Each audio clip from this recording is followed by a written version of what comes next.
Eu me chamo Luiz Carlos, mas sou mais conhecido como Luiz Aço. Esse é um apelido que vem lá de Porto Alegre ainda, né? É porque eu trabalhava, sou artesão em ferro, e então faço esculturas em ferro e faço artesanato e arte com ferro, né? Então, eu vivi boa parte da minha vida com isso.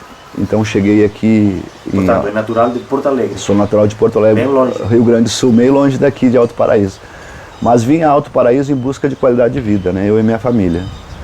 E então a gente está aqui vai fazer 14 anos que a gente está aqui em Alto Paraíso de Goiás, né? E aí a gente veio aqui em busca de uma situação e acabamos se encontrando em uma outra situação, que foi a questão do meio ambiente, né? Então, como eu sempre fui muito ligado ao meio ambiente, porque entendo que o meio ambiente é nós, e nós somos ele, né? A gente é praticamente água, ar, né? Enfim, a gente é o meio ambiente, né? Então eu tenho essa visão que a minha missão por aqui, na verdade, verdadeira, de eu estar aqui hoje, me sentindo mais ou menos presente nesse momento, foi essa questão do meio ambiente, sabe? Mas o que fez ao Luiz abandonar o sul do país e vir ao Cerrado? Foi essa questão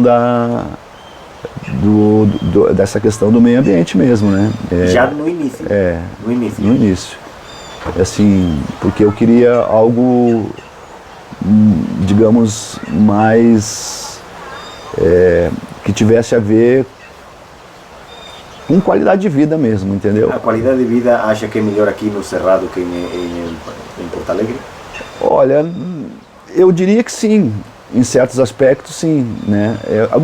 Eu vim para cá em busca de várias situações, né? E acabei me encontrando, né, dentro de algumas que talvez eu não tivesse nem imaginado que ia acontecer, né? Sim, porque o senhor tem aqui uma t-shirt de reciclagem reservado a... Essa foi uma vamos dizer, das minhas missões aqui na Chapada dos Veadeiros, né?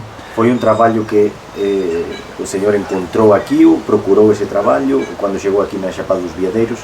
Não, esse trabalho aconteceu naturalmente, né? Eu morava num lugar que tinha um cerrado do lado, e esse cerrado pegou fogo e ali naquele lugar ficou um monte de sucatas.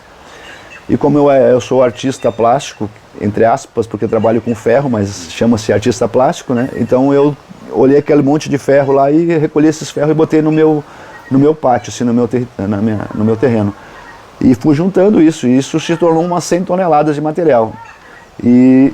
Porque era muito material espalhado na Chapada, né? Então a gente começou a ter esse entendimento que a coisa era muito séria com relação ao resíduo aqui na Chapada. Portanto, o senhor sai de lá com a sua família constituída já? Sim.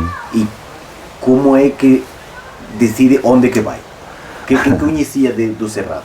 Bem, essa é uma pergunta interessante. Na verdade, essa inspiração de vir para cá foi em 86. Quando eu li uma revista que na época chamava-se Revista Planeta, que é uma revista que fala sobre questões ambientais, sobre esoterismo, essas coisas assim. E ali eu era um assinante da revista e olhando a revista vi Alto Paraíso de Goiás. E ali eu vi as fotos, vi muitas coisas interessantes e me chamou muita atenção. E pensei na minha cabeça, um dia eu vou conhecer esse lugar. E aí foi o que aconteceu. Aí depois passou-se os anos e tal, um dia eu peguei um avião e vim para cá para conhecer.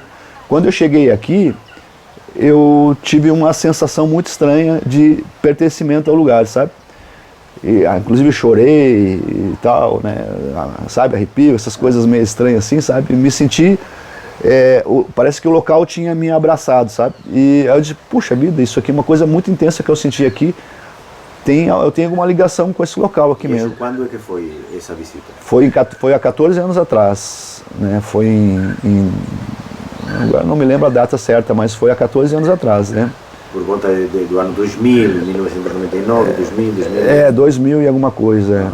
E decidiu então trazer a família para cá? Aí eu vim aqui, senti essas coisas e voltei para o sul. Vendi tudo que eu tinha lá e vim para cá. Aí comprei um imóvel aqui, né? E E aí, dessa vinda para cá, minha vida mudou, né? Meus objetivos mudaram. Eu vim, porque Alto Paraíso ele tem ele tem uma realidade um pouco diferente das capitais.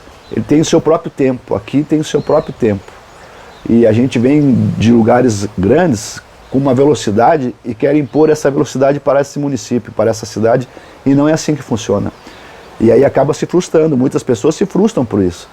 Só que um determinado dia eu estava no posto de gasolina e queria que tivesse o resultado que tinha no posto de gasolina lá no sul. E aí eu cheguei à conclusão que quem o errado era eu. O errado não era a cidade. As pessoas que estavam ali estavam só fazendo a parte delas, eu que era o errado. Porque eu tenho que entender que o município tem a sua própria velocidade. E eu tenho que me adequar à velocidade do município, não querer que o município se adeque à minha velocidade. Caiu a minha ficha. Para mim estar aqui, eu tenho que mudar. Eu tenho que ser como que é aqui, como que funciona aqui, eu tenho que estudar como é que é as pessoas daqui, e aí eu me adaptar a isso, e aí então eu tenho calma, tenho paz. E foi assim que eu fiz, né? Então hoje eu me considero uma pessoa de Alto Paraíso. Né? E como definiria, depois desse processo de entender o tempo, né, o ritmo desta zona, como é que descreveria para alguém que não o conhece como é esta área do Cerrado, esta parte do Cerrado? A população, o meio ambiente, a vida, como é que descreveria assim em termos gerais? Então, aqui na verdade, ela apesar de ter a velocidade própria, ela é muito intensa. Veja bem, parece controverso, né?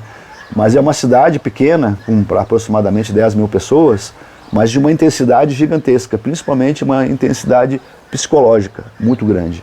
Porque como aqui a gente tem muitos cristais e tal, muitas coisas, é energeticamente muito forte.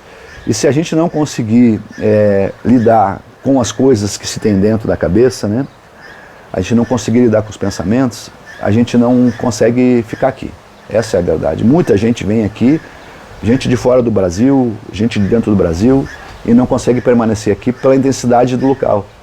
Então a gente tem que ter um trabalho interno, né, assim, de procurar ter humildade, basicamente. Muita humildade para se estar aqui.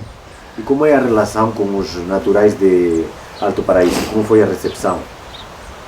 Bom, eu não posso me queixar de absolutamente nada, pelo contrário, eles sempre foram muito cordiais comigo, com a minha família, e tem algumas restrições, talvez tenha, mas são restrições que talvez eu mesmo tenha criado, sabe? E hoje eu não tenho, hoje eu sou nativo, me considero um nativo, até porque eu já tenho, a Câmara de Vereadores me deu um certificado dizendo que eu sou um cidadão de Alto Paraisense, né? Então eu me considero daqui, apesar de não ter nascido aqui, mas eu sou muito daqui, mais do que muito que são daqui. E a relação, por exemplo, com as comunidades tradicionais dos quilombos, os quilombolas, como é que é esta relação? Como é que a descreveria consigo e em geral? Bem, existe um certo distanciamento, né? Mas é um distanciamento natural porque para preservar seus costumes, né? Então eu acredito que está tudo certo, eu não tenho problema nenhum, me intero super bem com todas as comunidades aqui, são comunidades de fora do Brasil, brasileiras, Calunga, enfim, são muitas comunidades que moram aqui. E diria que há uma espécie de situação harmônica? Harmônica, eclética, é uma cidade eclética, porque tem gente de tudo que é parte do mundo por aqui, né? A Chapada dos Veadeiros é composta por 8 municípios, na verdade, né? Alto Paraíso é só um dos 8 municípios. E aqui a gente tem um polo de diversidades gigantescas. Alto Paraíso é uma coisa incrível. Você consegue ver, nós temos aqui uma princesa, nós temos conde, nós temos, enfim, tem uma dimensão de pessoas, de personalidades incrível. É um ginásio psicológico completo. A pessoa que quer se melhorar como pessoa, é um bom local para isso. Tendo humildade, a gente consegue ter essa melhora, sabe? Porque, na verdade verdadeira, se a gente analisar, a gente pode pensar o seguinte: tudo são pensamentos. E tudo vem pelos 5 sentidos da máquina humana, né? visão, audição, paladar, enfim, pelos 5 sentidos vêm essas informações. Essas informações que vêm, agora, por exemplo, eu estou emitindo um sinal, né, um sinal que tu vai captar e vai transformar isso em um pensamento. Assim, visualmente, todos os sentidos trazem essas informações. Então eu vejo que a principal questão da nossa vida humana é estar no aqui e agora. O presente é o grande lance de tudo, é o presente, é conseguir se manter no aqui e agora. E a gente dorme, a gente se mantém lá no futuro, lá no passado, e se esquece do mais importante, que o nome já diz, é um presente, que é o estar aqui agora. E Alto Paraíso me traz muito nessa questão do estar no presente, tentar estar no presente. Não que eu seja alguém melhor que outro, qualquer, não é isso, mas ele nos traz muito essas questões internas, né, que são fortes, verdadeiras, né, de estar vivo, de se sentir vivo, de se sentir... Aqui é muito diferente, é muito forte, energeticamente. Não é a primeira pessoa que fala, incide tanto na questão do presente. Ontem fiz uma entrevista também, decidiu que não tem nada a ver com o perfil do senhor, é uma pessoa completamente distinta, mas também focou na questão do presente. E voltando à questão da sua inserção e da sua família, compra uma propriedade, estabelece-se aqui e acontece esse fogo, né, Sim. que o leva a encontrar tal quantidade de sucata. Como é possível? Pois então, a gente, apesar de estar num lugar tão bonito, tão... mas não tinha esse cuidado com o meio ambiente na questão do lixo humano, na questão dos rejeitos humanos. E aí veio essa questão de eu olhar tudo aquilo que estava acontecendo, ver na frente da minha casa, na entrada da cidade, tinha um lixão a céu aberto, bem na frente da minha casa, assim, na GO aqui. E tudo isso foi me incomodando profundamente. E aí eu tentando mudar essa história, né? Então, conversa só não resolve. Então eu comecei a agir, pegando essa sucata e botando dentro do meu pátio, para um dia destinar ela de forma correta, porque fosse para um forno e esse forno transformasse em sucata novamente, em algo útil novamente. De pedaços de carro, fogão, geladeira, essas coisas todas, muito, muito. E aí eu peguei tudo que tinha nesse lugar e acabei indo em outros lugares da cidade resgatando, e hoje virou um trabalho, né? E aí a gente tinha um galpão abandonado aqui na cidade, que ficou muitos anos abandonado, que era um processo que chama-se Casego, né? O Centro de Abastecimento do Estado de Goiás. Esse lugar foi um projeto do governador Ari Valadão, e esse projeto ficou abandonado lá por um tempo. E aí eu peguei minha bicicletinha e fui lá passear lá, olhei aquele galpão gigantesco, abandonado, disse, olha, o lugar perfeito para fazer uma reciclagem. E entramos para dentro do galpão. E só que passamos 3 meses limpando o galpão, porque tinha muito resto de palha de feijão, rato e coisa e tal, aí a gente passou limpando 3 meses.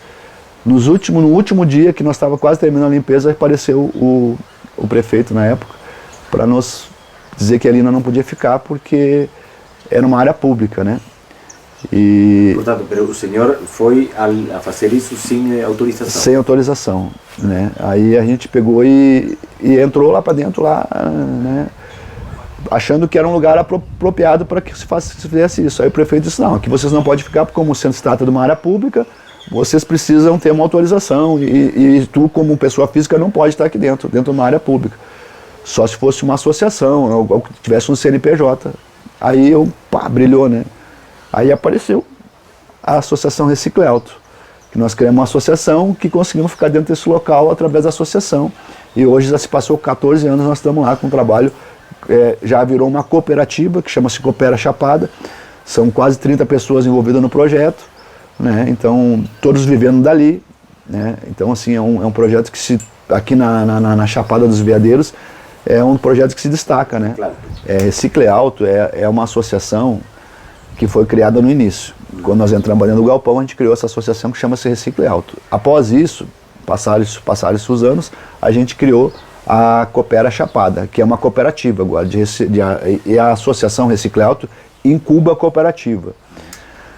Porque a cooperativa, o processo é muito complexo, né? Ela envolve muitas pessoas e todos são donos, então tem que ter um grau de complexidade muito grande para a gente conseguir fazer com que as pessoas entendam que mudam a mentalidade de ser empregado ou de ser alguém participativo para ser um dono. Um cooperado, ele é o dono, né? Então muda essa visão. E a gente está nesse trabalho de entendimento, como é que faz tudo isso para que as pessoas se sintam realmente dono e tal. A principal fator é esse aqui, é o dinheiro. O dinheiro, as pessoas começam a acordar quando vê a cor do dinheiro, né? Embora que o material reciclável não seja um material com grande aqui no Brasil, não é, assim, não tem grande valor agregado, mas porém já mudou bem o salário deles, né? Já mudou bastante. Quanto poderia dizer, quanto é o ordenado médio aqui mais ou menos? Aqui não é mais ou menos. Trabalhador normal aqui em Alto Paraíso? A média de R$1.500, R$1.700. Ok. E aqui lá eles estão tirando uma média de R$2.000 e poucos cada um. Portanto, é um sustento bem maior. Bem significativo, assim. E são né? todos vizinhos de Alto Paraíso? Ou a maioria é nativo, né? É nativo daqui. E como é que, quem foi o impulsionador da ideia da cooperativa? Bem, de certa forma fui eu mesmo, né? Porque eu queria que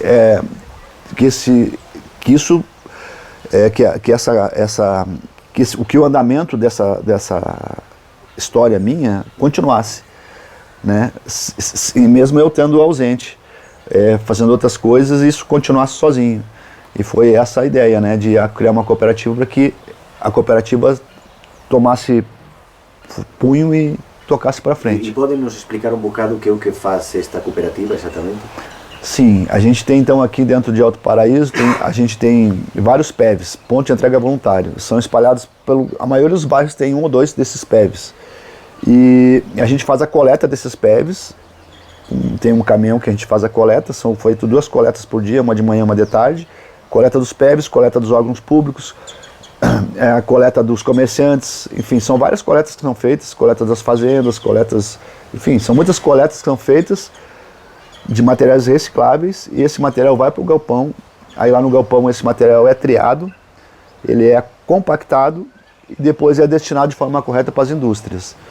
Então esse é o trabalho que a gente faz basicamente, né? A gente minimiza a nossa estadia aqui na Chapada, nós humanos, né, para não que ficasse esse material todo espalhado num lixão ou que seja para onde for.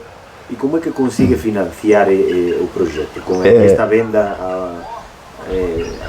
dos... Bem, essa é uma grande pergunta. A gente consegue fazer o que está sendo feito, eu fiz por isso 2 anos da minha vida com o meu dinheiro, com meu tempo de vida, até arrancar o projeto. Isso foi importante, porque seria um exemplo de que é viável. Sim, se não tivesse esse arranque, talvez não tivesse o que tem hoje. Porque basta ver, são 8 municípios que compõem a Chapada e nenhum tem esse trabalho. Só nós temos aqui. Então eu acredito que esse meu tempo de vida foi de suma importância para que esse trabalho esteja em pé hoje, né? Foram 2 anos com minha gasolina, enfim, todo um trabalho muito dedicado para que isso estivesse em pé hoje. E aí a gente tem que dar o mérito à nossa administração, às prefeituras, aos prefeitos que passaram por aqui. Porque se não é a prefeitura, não tem como tu manter tudo isso funcionando. Porque o custo operacional é muito alto e as vendas do material não cobrem os custos. Então nós somos, na verdade, um serviço público. Nós estamos prestando serviço público. E esses pontos de recolha de sucata ou de resíduos, quer dizer, só se restringe ao município ou está espalhado também por outros municípios circunvizinhos? Sim, a gente está começando agora com esse processo que tu está falando aí. A gente está começando a pegar Cavalcante, que é um município aqui perto, já pega alguma coisa de Teresina de vez em quando. Então a gente está de Colinas também. A gente tem alguns convênios aí, está começando a ampliar os horizontes, né? Que a gente está criando que essa cooperativa, na verdade, ela chama-se Coopera Chapada. Sim. Envolve a Chapada toda. E a ideia é que essa cooperativa amplie para esses municípios circunvizinhos. E já foi chamado, já foi contactado para reproduzir a experiência fora da Chapada, quero dizer, em toda a área em toda a área que era a reserva da biosfera do Cerrado? Sim, a gente já tem alguma coisa também com relação a isso. A gente já recebeu muitos municípios, muitos administradores desses municípios. Enfim, a gente já tem várias ações aí. A gente criou uma moeda social também, que agrega valor ao resíduo, sabe? E com isso as pessoas a baixa renda pode comprar, pegar e trocar o seu resíduo pela moeda social. Essa moeda social ele consegue comprar arroz, feijão, essas coisas. Então ver que o resíduo não é lixo, ele tem valor agregado. Então a gente está fazendo a educação ambiental através dessa mudança de paradigmas, e mexe no bolso. E essa moeda social foi o senhor também que implementou? Sim, foi. Pode explicar um bocadinho como é que funciona? Sim, chama-se Reciclados, o nome da moeda social. E ela tem os bichinhos da Chapada, né? E ela é R$1, um reciclado vale R$1, é 1 por 1. Então a pessoa pega seus resíduos secos, limpos, levam até um determinado ponto, que é o nosso ponto de coleta, de troca pela moeda, pesa, e aí cada resíduo tem um valor agregado diferente, e aí a gente pesa esses materiais e paga com a moeda social. Essa moeda social pode ser trocada somente por alimentos, remédios, ração animal ou matéria de construção. A gente não quis pagar em dinheiro, criou a moeda para evitar a questão das drogas, para a pessoa não comprar álcool, enfim, drogas, né? E então a gente criou essa moeda social, aí a pessoa se obriga a comprar esse tipo de coisa, né? Então assim, e aí a gente está tendo sucesso com isso, muitas pessoas de outros municípios vêm conhecendo o nosso trabalho com relação à moeda, né? E isso tem um acordo com determinados estabelecimentos para troca? Sim, a gente tem um acordo com esses estabelecimentos que recebem a nossa moeda, chega no fim do mês a gente vai lá e troca a moeda por R$1 e assim continua o processo, né? E aí tem outros projetos, tem um projeto que chama também, na verdade é um programa que chama Fazenda Limpa, que a gente pega material das fazendas e traz para cá, porque as fazendas também tinham grandes problemas com relação a isso. Que tipo de resíduos é que gira? É bag, lona preta, plástico, tonel de óleo, essas coisas assim. As fazendas, na sua grande maioria, elas por serem grandes, elas são grandes produtores também de resíduos. Então, e aí agora a gente está conseguindo pegar de algumas fazendas esse material e destinar de forma correta, né? Não que fique queimando ou sei lá o que, né? Enterrando. Então esse material vai para destino, volta para os humanos novamente. E como é que foi o processo o senhor fala de triagem dos resíduos, de organização, compactação, por exemplo, como é que conseguiram contactar com aquele que vai ficar com aquele resíduo para dar-lhe nova vida? Porque presumo que também não será uma logística fácil, estamos longe dos grandes centros urbanos, de centros industriais que recebam essa sucata compactada. Como é que foi esse trabalho? Então, foi meio complexo isso também, achar esses compradores, mas hoje a gente já está com uma gama deles aí, né? No início foi difícil realmente, tem razão, foi muito difícil, até porque nós estamos tratando uma logística de dentro de aqui do lado, são 250 quilômetros a primeira logística que tem, né, para recebimento desse material, e mais de 1.500 quilômetros para a indústria. Então são situações bem complexas, é um dos motivos que a grande maioria não conseguiu dar conta ainda de fazer esse trabalho, pela logística essa que tu está falando, né, de distância, né. E a gente conseguiu, na verdade hoje em dia, a gente não consegue mandar para as indústrias ainda. O que nós temos feito é mandar para os atravessadores, e os atravessadores que mandam para a indústria. Então, não tem um contato direto com a indústria? A gente até tem, mas a gente não tem, porque a logística ela se torna muito cara. Né? Um frete daqui a São Paulo é muito caro. Então a gente consegue fazer, aí esse cara o que ele faz? Ele pega e junta todos os materiais de um só, por exemplo, só PET. Pega todas as PETs e manda PET para a indústria de São Paulo, manda PAD para outra indústria. Então ele vai mandando, junta uma carreta e manda para lá. A gente não consegue fazer isso ainda, né? Então por isso que é a Coopera Chapada. A Coopera Chapada está pensando nisso. É um dia chegar a essa capacidade. Exatamente, nós ser o lugar que vai armazenar e destinar de forma correta para todas essas indústrias que precisarem desse material e agregar valor às pessoas envolvidas realmente na ponta. Esta questão do cooperativismo, eu já coloquei com outro entrevistado, quer dizer, como forma também de dinamizar e de ganhar escala, por exemplo, para algumas produções e tal. E ele falava também do associativismo, o cooperativismo, do problema do individualismo. Estou a falar não em, ou seja, mesmo aqui em Alto Paraíso ou em outros municípios. Acha que já tentaram mostrar como a solução cooperativa de uma comunidade de iguais, que não são empregadores, ou seja, são empregados todos e são trabalhadores todos, já tentaram passar essa experiência para outras, ou seja, outros campos dentro daqui da vida ativa de Alto Paraíso? Já tem algumas cooperativas em funcionamento aqui, sim, mas elas sempre são batalhadas, sempre são difíceis, porque quando tu lida com muita gente, é o que nós estávamos falando, né, antes, a Recicleauto incuba a cooperativa por isso, pela dificuldade que se tem de as pessoas terem um entendimento que quando elas são as donas, mas que por elas ser as donas, ela não pode faltar, não é por isso que eu vou ficar em casa, não vou trabalhar, não sei o quê. Então as pessoas têm que entender que elas são donas, mas elas são o exemplo, né, do sistema cooperativado. Elas têm que mudar aqui, né, se reciclar os pensamentos, esse é o grande lance, a reciclagem dos pensamentos.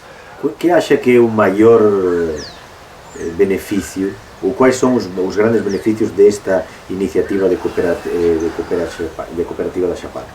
Bem, eu diria que das grandes coisas é as pessoas ter esse entendimento que são donas. Isso para mim é fundamental, sabe? A pessoa entender que ela é a parte importante desse processo.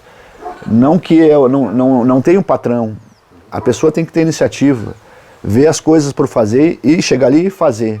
Não esperar que o outro faça, ele tem que fazer. Então isso muda, é esse contexto que nós estamos assim aprendendo ainda, sabe?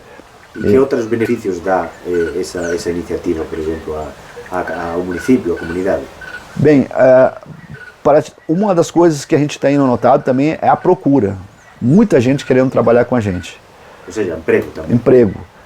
E os cursos que nós estamos beneficiando para essas pessoas também, que a gente está trazendo muito conhecimento.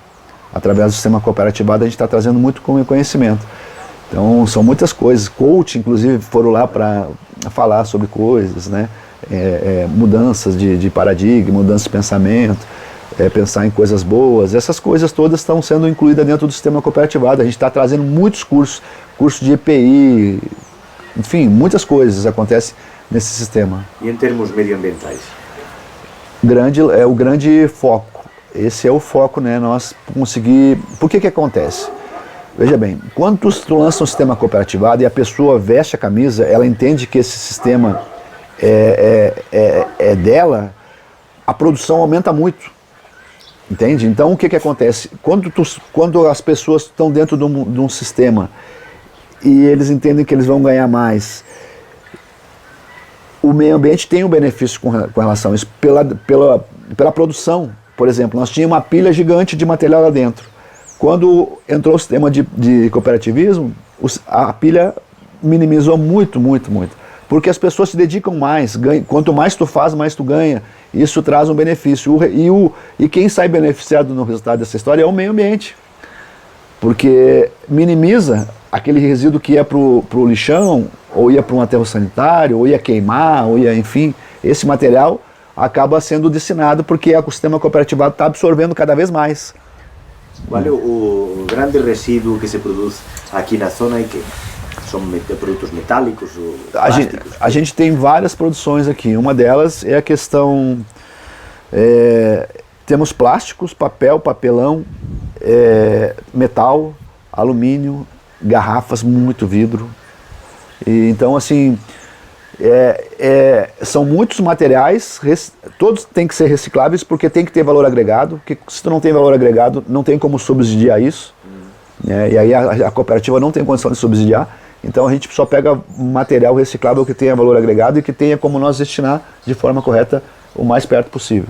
E que outros resíduos que não têm reciclagem possível representam um problema na zona? Bem, isopor é um deles. Hoje em dia, muitas obras usam isopor. Isopor é um grande problema e a gente tem lá agora uma carga de isopor e não tem destinação para isso. A gente tem havaiana, chinelo de dedo, não sei como é que chama, sandália. Sim. muitas sandálias e não temos destinação para elas, toneladas desses negócios. Borracha, é uma borracha que, né, enfim, são muitos materiais, aqueles embalagem de uva, de frutas, aquelas plásticos seco, aqueles transparentes, sabe? Aquilo ali também é outro tipo de material que não temos destinação. Copo descartável. Então são muitas coisas que ainda tem que ser repensado, né, para que se destine de forma correta e que tenha um valor agregado. Porque senão tu não consegue. Nós não vamos conseguir subsidiar. Tu usa e nós temos que pagar por isso, está errado. Não é mesmo? Dizia que a Cooperativa da Chapada está ao abrigo deste outro projeto que tem outras funcionalidades, que é Recicle Alto. Pode nos falar um bocadinho dessas outras dimensões do seu projeto? Então, a Recicle Alto, ela tem, assim, além da moeda social, ela tem vários projetos sociais também, assim, né, que envolvem a comunidade, enfim. A gente tem educação ambiental na veia, que chama, sabe, na veia mesmo, né, convivências dentro do galpão, por isso que eu convido vocês para irem lá para conhecerem, porque quando você vai lá, você sente o cheiro, enxerga, ouve o que acontece dentro de um galpão e vê as pessoas, você tem uma outra experiência. Não é a mesma experiência dessa fala, é uma experiência de vivência, de sentidos, né? Então a gente convida essas pessoas para ir dentro do galpão e viverem isso com a gente. E lá a gente ensina como é que faz a separação, enfim. Essas são uma das tantas coisas que a gente faz, né, dentro do galpão. Recebe pessoas de vários municípios, escolas, formadores de opinião, quem quiser ir lá, repórteres, políticos, todos que querem ir lá são bem-vindos e a gente dá atenção para eles, explica. Então a gente tem essa vivência muito forte no galpão, que é um dos projetos que a Recicle Alto faz. A cooperativa é mais dia de trabalho mesmo, né? Recebe também, por exemplo, as escolas, as comunidades quilombolas e de outras áreas que são circunvizinhas também? Todos que quiserem vir são sempre bem-vindos, né? A gente recebe sim. As escolas daqui da região, a grande maioria já tiveram ali. Como sabe, estamos numa área que é uma parte de uma área muito mais extensa, protegida desde princípios deste milênio, que é a Reserva da Biosfera do Cerrado. Quer dizer, qual é o conhecimento que o senhor tem deste selo da reserva? Quando o senhor chegou aqui já estava em vigor, enquanto à legislação que existe. Quero dizer neste sentido, que é o que falta para que a reserva seja algo mais tangível, mais prático? Entendo. Bem, é muito complexa a tua pergunta, né? Mas assim, hoje em dia, eu acredito que os municípios, os administradores, os prefeitos, eles estão com uma outra visão disso tudo, até porque existe uma lei, né, a 12.305, que é a Política Nacional de Resíduos Sólidos, que está tratando muito seriamente com essas questões. Por exemplo, aqui nós tínhamos um problema sério com um lixão aqui na Chapada, dentro de uma área de preservação, e nós ainda tínhamos aqui um lixão, e que pegava fogo. E o que pegava fogo lá dentro é o material reciclável, que são os plásticos, é o petróleo, né? Então, e aí quando pega fogo, um material desse se transforma numa lava, e essa lava vai para dentro das leiras, e as leiras acabam queimando por meses. E essa fumaça preta emite para o ar, e é a dioxina pura que a gente ingere. Então é um problema ambiental seríssimo que nós tínhamos aqui. Com a política nacional, agora com a SEMAD, com o governo do estado, com o governo federal, a gente está conseguindo fazer com que o encerramento desses lixões. Esse encerramento desses lixões é uma coisa muito importante para a região, por se tratar de uma região tão sensível, né, ambientalmente falando.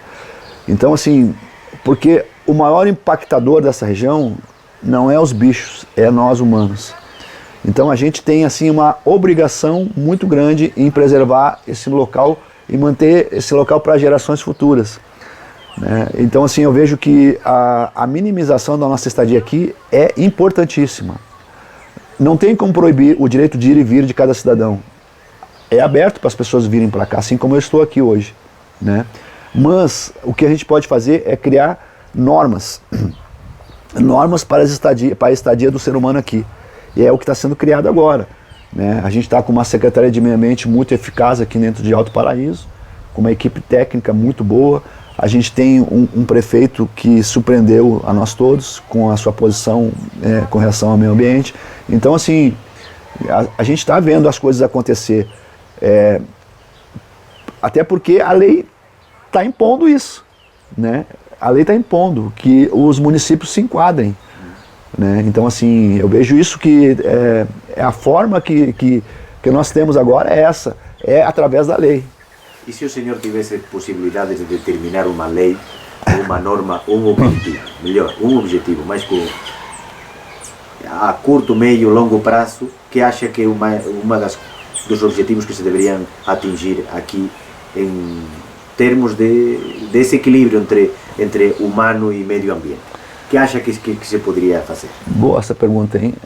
E eu te diria que é um sonho. Eu respondendo a tua pergunta, eu tenho um sonho com relação à tua pergunta, que é lixo zero, né? Então, assim, eu diria que a gente conheceu tecnologias que pode trazer o lixo zero para a Chapada, não só para Alto Paraíso, para a Chapada. Então, se eu pudesse pedir alguma coisa, eu pediria lixo zero para a Chapada, através de tecnologias que a gente conseguisse transformar o rejeito, que é o grande problema do lixo, porque o orgânico a gente consegue dar conta, né? O orgânico vira adubo, o seco vai virar material para nós ainda, humanos, por um tempo ainda. O problema é o rejeito. Esse rejeito pode virar em telha, tijolo, bloquetes, enfim, uma série de coisas que os humanos podem utilizar ainda. Então, eu acho que esse seria o grande lance. Se eu pudesse pedir alguma coisa, eu pediria isso. E se o senhor dissesse, explique por que é importante o cerrado, este bioma, para pessoas, porque lá fora, e no Brasil em geral, todo mundo sabe o que é a Amazônia, onde que está a Amazônia. Muitas pessoas sabem o que é a Mata Atlântica, ou outras zonas. O cerrado, como descreveria a uma pessoa que não conhece a importância do bioma cerrado? Bem, eu não tenho a pretensão de querer discriminar uma região tão bonita quanto essa, assim, né, de tão exuberante natureza e de tão forte região, que é uma região muito forte. Então, assim, forte em todos os sentidos. Forte porque ela fica 6 meses sem água e fica depois 6 meses com chuva. E nesses 6 meses sem água ela pega fogo e, apesar de tudo, ela continua aí, com raízes profundas. E ela ensina a gente, nós humanos aqui, se você quer ficar aqui na Chapada, você tem que ter raízes profundas, senão você vai embora daqui. Então, assim, a Chapada, eu nem sei como dizer, assim, como que vou me referir a essa grandiosidade que tem aqui, sabe? Desses morros, dessas águas, desse lugar tão maravilhoso que é isso aqui, sabe? Tem que viver. Aqui tem que viver aqui para te entender o que é essas forças. Portanto, o senhor que não é natural daqui, para si, como, digamos, a Chapada, o Cerrado, que é para si? É um exemplo, para mim é um exemplo. Ela me mostra a resiliência, né? Ela me mostra a força, né? Aí tu pode falar um monte de coisa, tem muitas plantas que tem muitas curas, realmente tem, né? Mas assim, a energia do local, ela é uma coisa espetacular. Tem que se integrar. Portanto, tem que se integrar. E estar em sintonia. Tem que estar em sintonia com isso tudo aqui, cara, sabe? Sentir ela. É o caso daqueles que nós voltamos ao começo da nossa conversa, que é o estar presente, né? Ver uma arara passando, ver um passarinho, ver a água correndo, ouvir, sentir, porque a gente está adormecido, não consegue ver essas coisas da natureza. Parece que é tudo uma cor só. Mas não, se tu pegar uma plantinha, cada plantinha tem uma flor com um cheiro diferente, com uma cor diferente, né? Tem uma planta que tu olha, é um mato. Não é um mato, é uma planta que tem um poder medicinal gigantesco por trás dela. Então todas essas coisas todas que acontecem aqui, ela é muito complexas e simples. Né? Então, assim, eu não tenho palavras para, não sei nem como dizer alguma coisa com relação a isso, tudo que acontece.